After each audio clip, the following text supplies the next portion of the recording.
নমস্কার বন্ধুরা, শুভ সকাল। ওই দেখুন আজকে আমরা দুপুরবেলা রান্না করছি স্যাং মাছ আর কই মাছ দিয়া আলু দিয়া পাতলা ঝোল করছি, জিরা সম ভাজিলাম। ওই দেখুন আমি দেখাইলাম, দেখছেন? ওই দেখুন পাতলা ঝোল করলাম। ওয়েদারটা তো বদলেন না নেই, এটার লেগে পাতলা ঝোল খাওয়ার লেগে করছি। আর একটা রান্না আছে, দেখাইম পরের ভিডিওত। এরকম খাইবা, আমার ভালো লাগছে।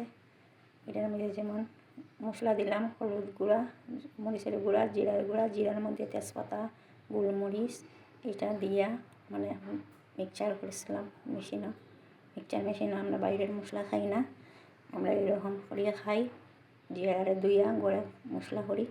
কারণ এমডিএইচের মশলার মধ্যে 2 নম্বরই থাকে, কভারটা থাকে ভালো, ভিতরে জিনিসটা খারাপ থাকে মশলাটা। এটার লেগে আমরা গড়ে মশলা করিয়া খাই।